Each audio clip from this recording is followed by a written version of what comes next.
Patrick Queen of the Pittsburgh Steelers. Queen is a proven talent, fast, instinctive, and capable of elevating any defense he joins. But acquiring him wouldn't have been simple. It would have required a trade, and likely a costly one.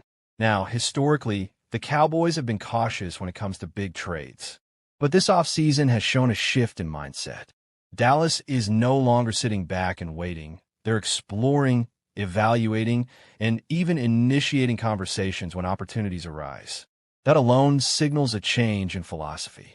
Still, things have taken a turn. According to reports from Nick Harris of the Fort Worth Star-Telegram, the Cowboys have moved away from the idea of acquiring Patrick Queen.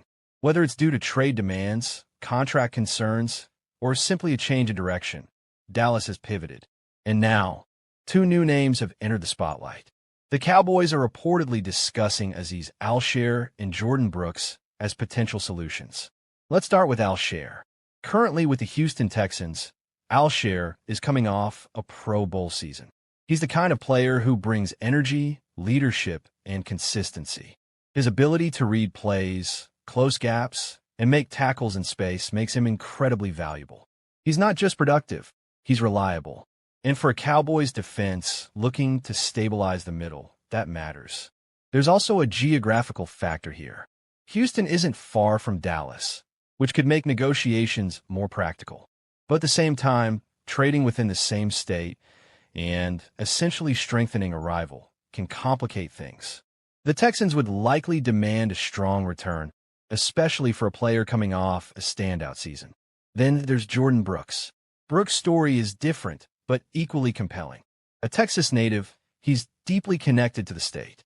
He played high school and college football in Texas before being drafted by the Seattle Seahawks. More recently, he's been with the Miami Dolphins, where he elevated his game to another level. Brooks is also coming off a Pro Bowl season, but even more impressive, here in first-team All-Pro honors. That places him among the elite at his position.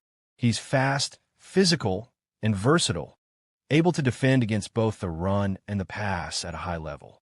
And here's where things get interesting. Compared to the Texans, the Dolphins may be in more of a rebuilding phase.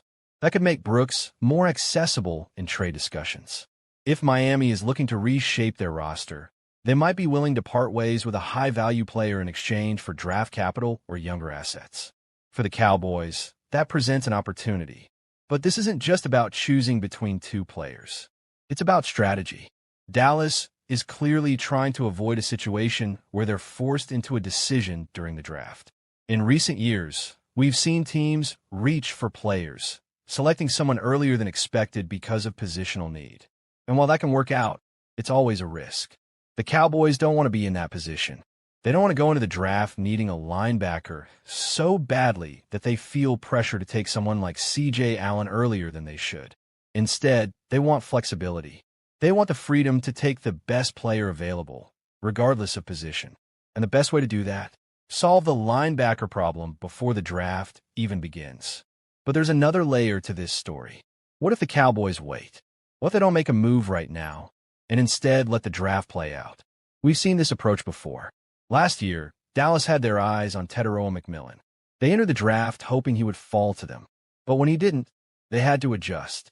Eventually, they addressed the position after the draft by acquiring George Pickens. That situation could repeat itself here. Maybe the Cowboys are interested in a linebacker prospect. Maybe they're hoping someone falls to them. But if that doesn't happen, they could pivot just like they did before and make a trade afterward. It's a flexible approach, but it comes with risks. Waiting too long could mean missing out on key targets. Other teams could step in. Prices could rise. Options could disappear. On the other hand, acting too quickly could lead to overpaying. So the Cowboys are walking a fine line. They're evaluating talent, monitoring the market, and trying to find the perfect balance between urgency and patience. And all of this is happening while fans watch closely, analyzing every rumor, every report, every hint. Because at the end of the day, this decision matters. The linebacker position isn't just another spot on the roster. It's a cornerstone of the defense. Getting it right could elevate the entire team. Getting it wrong could hold them back. So when you look at the options, Al-Shaair or Brooks, it's not just about who's better. It's about fit. It's about cost. It's about timing. Alshare brings consistency and leadership. Brooks brings elite-level performance and upside. Both would improve the Cowboys immediately. But only one, if either, will ultimately wear the star. And that's what makes this story so compelling. The Cowboys are searching. They're calculating. They're preparing to make a move. The only question is, when they finally do, will it be the right one? Football League. Or more specifically, since the legal tampering window opened, and the Dallas Cowboys have been anything but idle. From the outside looking in, it may seem like just a handful of moves define their offseason so far. But in reality, Dallas has been quietly navigating a complex web of roster decisions, contract situations, and long-term planning for the 2026 season. At first glance, acquisitions involving players like Rashawn Gary, Jalen Thompson, and Kobe Durant bring a sense of excitement and optimism. These are impactful additions, players who can contribute immediately and elevate the defense in meaningful ways. But while those moves grab headlines, they're only a fraction of the story. Because beneath the surface, two critical situations continue to linger, and they may ultimately define how successful this offseason really is. Those situations revolve around George Pickens and Brandon Aubrey. When the offseason began, the Cowboys knew they had to make decisions regarding both players. Not necessarily final decisions, but strategic ones. Moves that would give them flexibility, time, and leverage. And that's exactly what they did. With Pickens, Dallas applied the non-exclusive franchise tag. It's a powerful tool, one that allows the team to retain control while still leaving the door open for future negotiations. It essentially says, we value you, we want you here, but we're not ready to commit long-term just yet. In Aubrey's case, the Cowboys used a second-round tender, placing his value at $5.76 million for the upcoming season. Again, this is about control and flexibility. It protects the team while buying time to figure out a longer-term solution. But here's the issue. Time doesn't always bring clarity. And right now, clarity is exactly what's missing. According to Calvin Watkins of the Dallas Morning News, the latest updates on both situations are, well, not really updates at all. In fact, the most notable takeaway is that there hasn't been meaningful progress, especially when it comes to George Pickens. No contract talks, no negotiations, no momentum, just silence. That silence speaks volumes. It suggests that Pickens may very well play the entire 2026 season under the franchise tag. And while that's not uncommon in the NFL, it's rarely ideal. For players, it can feel like a lack of long-term commitment. For teams, it creates uncertainty. Of course, things can change. They often do. Between now and training camp, there is still time for discussions to begin, for offers to be made, for agreements to take shape. But there's also a deadline looming, a very real one. By July 15th, the situation will resolve itself one way or another.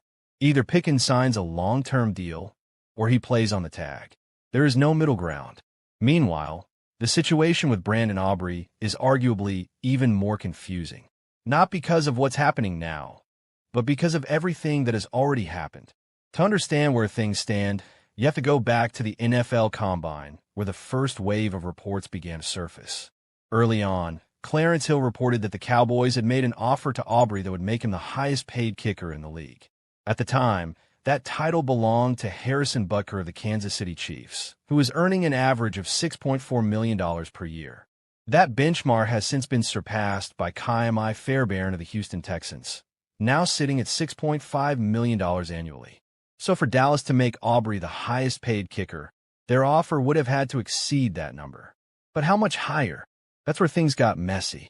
Reports from ESPN suggested that the Cowboys did indeed offer a deal that surpassed Butker's contract, but that Aubrey's camp was aiming significantly higher, reportedly seeking closer to $10 million per year. That's a massive gap, and it didn't take long for confusion to spread. At one point, Calvin Watkins reported that Dallas had offered Aubrey $7.5 million annually. But that report was later retracted, with Watkins issuing an apology and clarifying that the figure was incorrect. Adding to the uncertainty, Aubrey himself responded to a social media discussion about the report, calling it fake. But even that response was open to interpretation. Was he denying the $7.5 million figure specifically, or the broader narrative around the negotiations? No one really knew, and that ambiguity only deepened the mystery. Clarence Hill later added more context, noting that while the Cowboys did make an offer to make Aubrey the highest-paid kicker, it was not in the $7 million or $7.5 million range. He also revealed that Aubrey's agent countered with a $10 million annual figure, possibly as a strategic move to pause negotiations until both sides could meet in person at the Combine. Since then, nothing concrete, no confirmed numbers, no finalized deal, no clear direction, just a collection of reports, corrections, and unanswered questions. And that brings us back to where things stand today. The Cowboys have made moves. They've improved their roster. They've taken steps to position themselves for success in 2026. But when it comes to George Pickens and Brandon Aubrey, their present is uncertain and their future is unresolved. For now, everything feels like it's on hold, waiting, balancing, treading water. And in the NFL, that kind of uncertainty can either lead to a breakthrough or become a problem. The clock is ticking. The decisions are coming. The only question is, when they finally arrive, will they bring clarity or more chaos without anyone really noticing?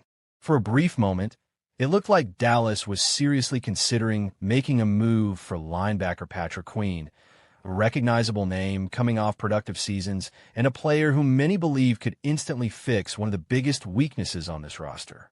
The rumors were real, the interest was real, and behind the scenes, conversations were happening. But just as quickly as the idea started gaining traction, the Cowboys pulled the plug. Quietly, but decisively, they walked away. And now, as more details continue to surface, it's becoming clear that this might have been one of the smartest decisions they've made in a long time.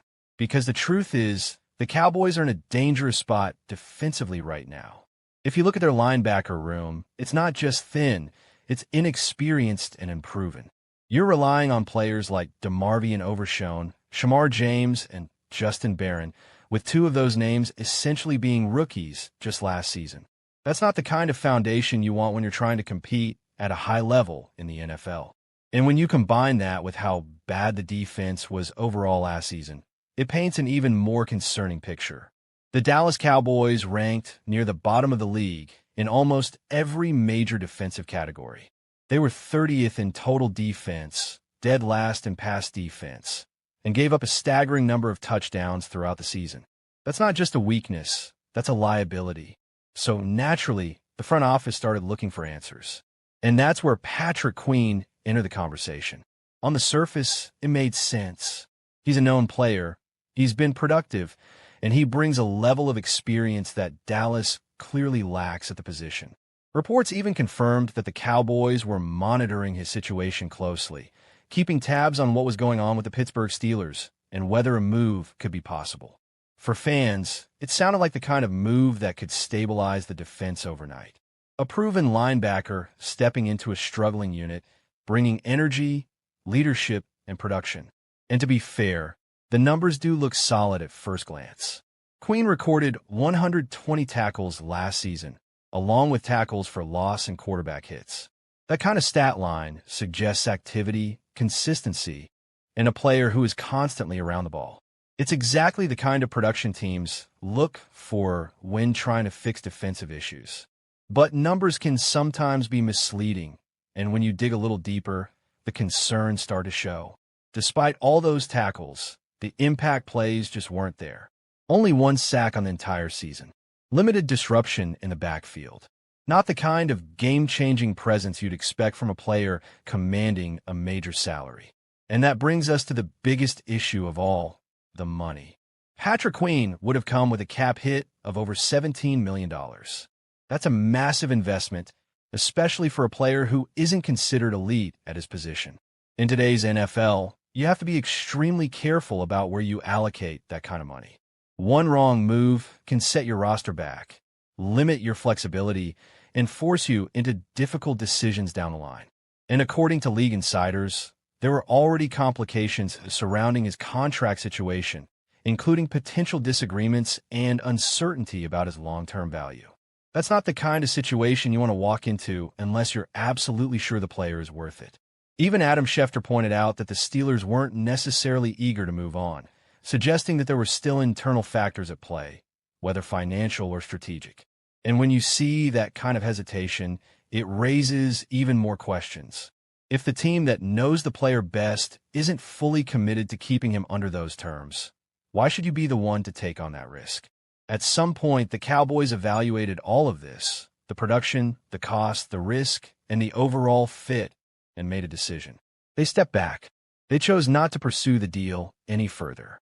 And while it may not have made headlines in the same way a blockbuster trade would, it was a move that could have a major impact on the team's future. Because sometimes the smartest decision isn't the one where you make a big splash. It's the one where you avoid a costly mistake. Now the focus shifts to what comes next. The need at linebacker hasn't gone away. If anything, it's still one of the biggest priorities for this team. But instead of forcing a move for a big name, the Cowboys now have the flexibility to explore better options. That could mean targeting a younger, more affordable player in the draft, or finding a veteran who fits the system without breaking the bank. Either way, the approach becomes more strategic rather than reactive. And that's the biggest takeaway from all of this. The Cowboys didn't just walk away from Patrick Queen. They showed a level of discipline that hasn't always been there in the past. They didn't chase a name. They didn't panic. They evaluated the situation and made a decision based on long-term value rather than short-term hype. And in a league where one bad contract can change everything, that kind of discipline can make all the difference. Because at the end of the day, building a winning team isn't just about the moves you make. It's about the moves you don't make. And this might be the move that quietly keeps the Cowboys on the right path. Really grab attention. One of the most feared pass rushers in the NFL, Max Crosby, because just weeks ago, it looked like to build. And this one had the potential to completely shake up everything we thought we knew about Dallas offseason plans, because suddenly there were whispers, reports, and quiet hints coming from around the league that a blockbuster move, one that had already failed once, might not be dead after all. And at the center of it all was one name that immediately grabbed attention.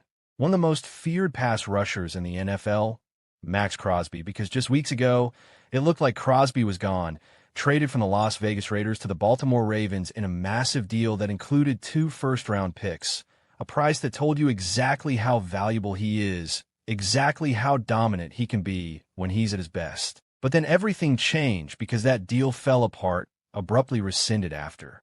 Medical concerns raised red flags, specifically surrounding Crosby's knee after meniscus surgery. And just like that, one of the biggest trades of the offseason vanished, leaving Crosby back in Las Vegas, but not in the same situation as before because now there's context, now there's tension, now there's the reality that the team was willing to move him. And that changes everything because even if Crosby says he's happy, even if the Raiders publicly commit to moving forward together, the door is no longer fully closed, it's just slightly pushed open. And that's where the Cowboys enter the conversation again, because before Baltimore stepped in with that massive offer, Dallas was right there, seen as one of the top contenders to land Crosby. But they weren't willing to go as far as giving up 2 first-round picks, and that hesitation cost them. But now, with the original deal collapsed, there's been growing speculation that maybe, just maybe, the Cowboys could circle back this time with a more calculated, more conservative offer, trying to take advantage of a situation where Crosby's value might be complicated by health concerns and team dynamics. And for a moment, that idea created real excitement among fans because adding a player like Crosby would instantly transform the Cowboys' defense, giving them a relentless, high-motor pass rusher who can take over games, who can pressure quarterbacks, disrupt defenses, and change outcomes in critical moments. But as quickly as that excitement started to build, reality began to settle in. Because behind the scenes, the Cowboys had already made a decision, and it wasn't the one fans were hoping for, because instead of staying aggressive in the pass rusher market, instead of chasing another blockbuster move, Dallas pivoted, stepping away not just from Crosby, but from the entire idea of adding a star pass rusher through trades or free agency. And that decision became even clearer when they chose not to pursue players like Trey Hendrickson, another high-level pass rusher who could have filled a major need.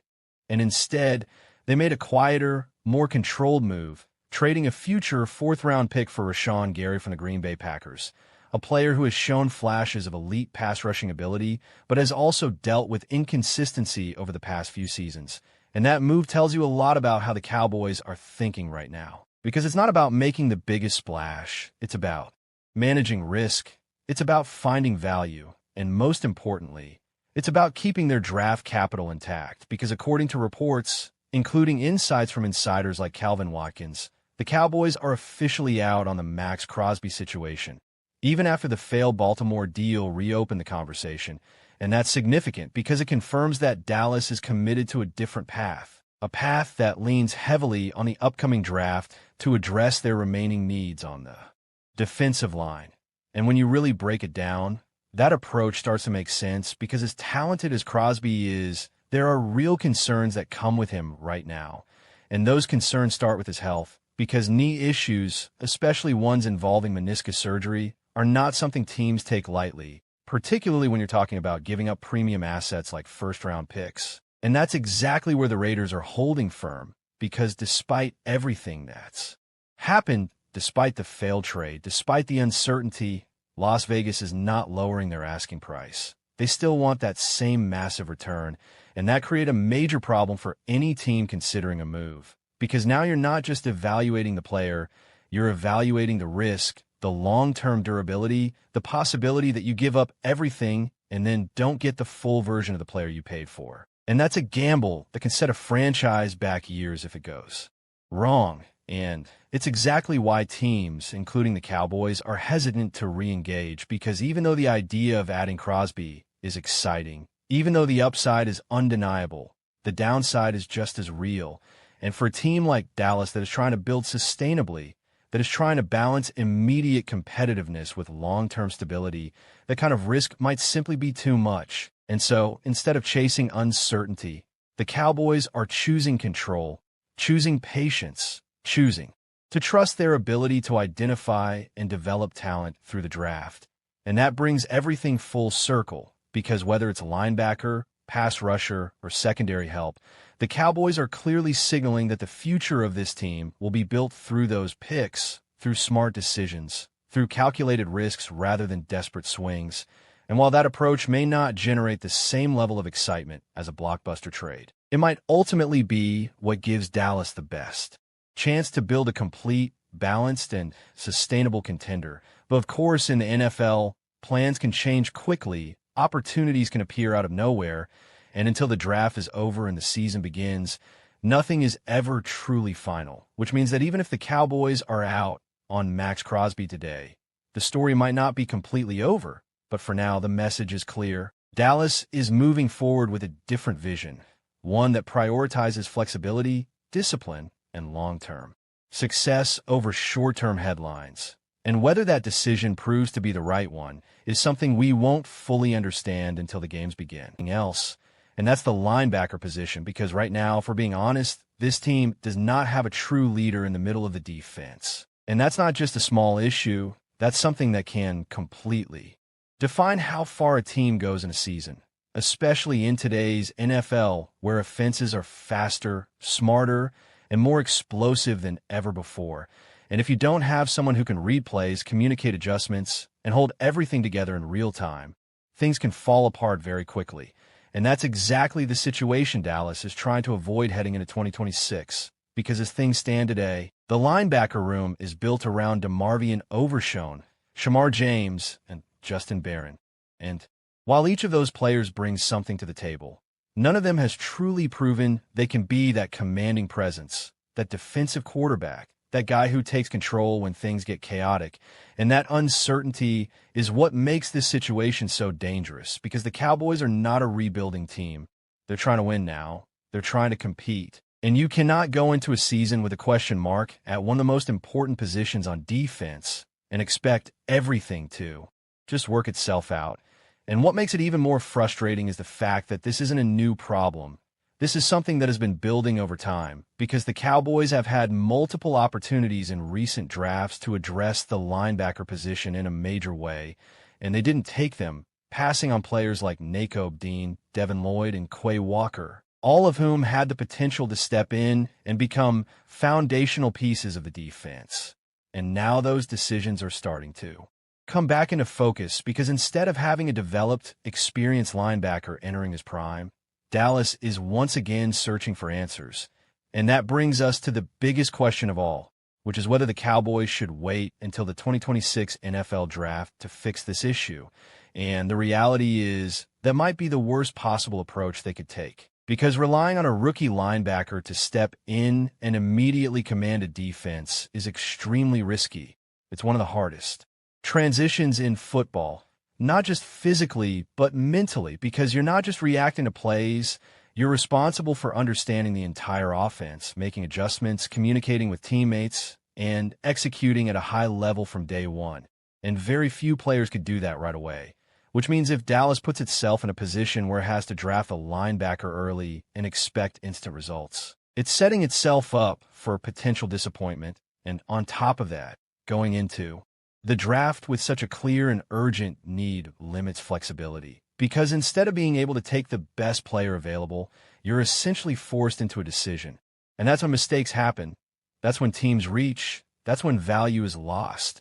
And that's why the smarter move, the more calculated move, is to address the linebacker position before the draft even begins. And the good news for Dallas is that there are still options available. And not just any options, but experienced, proven veterans who could step in immediately and change the dynamic of this defense, starting with Patrick Queen, who represents the most aggressive and potentially impactful move the Cowboys could make. Because even though he's not currently a free agent, there have been discussions around the possibility of him being moved by the Pittsburgh Steelers. And if that opportunity is real, Dallas should be paying very close attention, because Queen brings a level of durability and consistency that this defense desperately needs, having never missed a game in his career. And while he may not be the flashiest linebacker on every single play, he's the kind of player who does everything well, who raises the floor of the entire defense. And sometimes that's exactly what you need, not just highlight plays, but stability, reliability, and leadership. And if the price is something like a third or fourth round pick, that's a deal that could make a lot of sense for a team trying to win now. But if Dallas decides not to go the trade route, there are still veteran free agents who could fill that gap. And one of the most intriguing names on that list is Bobby Wagner, a player who has built a Hall of Fame-level career and somehow continues to produce even at this stage. And while age is obviously a factor, what Wagner brings goes beyond just physical ability. He brings experience, intelligence, and leadership, the kind of presence that can elevate an entire unit. And for a young linebacker group, having someone like that in the room could be invaluable, even if his role is more of a bridge while a younger player develops. And then you have players like Jermaine Pratt, who may not generate headlines, but consistently delivers solid performances, someone who can step in, stop the run, make tackles, and provide exactly what Dallas needs without unnecessary risk. And that consistency is something this defense has been lacking, and in many ways, it might be exactly what stabilizes the middle of the field. And then there's Bobby Okereke, who represents more of a bounce-back candidate, a player who has shown high-level ability in the past, but is coming off a down season. And while that might scare some teams away, it could also create an opportunity for Dallas to get a talented player at a lower cost, betting on the idea that he can return to form in the right system. And finally, you have Shaq Thompson, another experienced veteran who may not be a long-term solution, but can contribute immediately, bringing versatility, leadership, and the ability to impact both the run and pass game. And when you look at all these options together, it becomes clear that the Cowboys are not without choices. The real challenge is making the right one, because this decision isn't just about filling a position. It's about defining the identity of a defense. It's about deciding whether this team is going to be aggressive and proactive or patient and reactive, and in a season where expectations are high and the margin for error is small. That choice could ultimately determine how far the Cowboys go. Because at the end of the day, the difference between a good defense and a great one often comes down to what happens in the middle. And right now, that's exactly where Dallas has the biggest question mark. And until they answer it, everything else remains uncertain. Reshape the roster. address major weaknesses, and build a stronger, more complete team, especially after a disappointing defensive season that saw the Cowboys struggle in multiple areas, including giving up over 30 points per game, one of the worst marks in the league. And when you look at the direction of recent mock drafts from top analysts, a very clear theme begins to emerge. The Cowboys are heavily expected to focus on defense, particularly in the secondary and along the defensive front, and it all starts with the 12th overall pick, where different analysts have very different visions for what Dallas could do. With Dane Brugler projecting a somewhat unexpected choice in Mansour Delane, a cornerback out of LSU, a player known more for his instincts and awareness than elite physical traits, someone who excels in both man and zone coverage, showing the ability to anticipate routes and make plays on the ball, which could be exactly what Dallas needs as they try to stabilize a secondary that has been inconsistent. While other analysts like Lance Zierlein see a completely different direction, linking Dallas to Keldrick Falk, a powerful edge rusher from Auburn, a player with impressive size and versatility who can line up on the edge or slide inside, offering flexibility along the defensive line. And even though his 2025 production may not jump off the page, the upside is undeniable, making him a classic high-ceiling pick that teams often fall in love with. And then there are analysts like Joel Klatt who believe the Cowboys should go in a completely different direction altogether by selecting Caleb Downs, the standout safety from Ohio State, a player widely regarded as one of the best defensive prospects in the entire draft, someone who has the ability to completely transform a defense with his intelligence, range, and playmaking ability, and despite concerns about positional value. Klatt makes it clear that this is not a player Dallas should overthink, especially considering how badly the defense struggled last season. And when you shift to the 20th overall pick, the possibilities become just as interesting, because this is where Dallas could either double down on a position or continue to spread talent across multiple areas, with players like Avion Terrell from Clemson showing up in multiple projections, a physical and competitive cornerback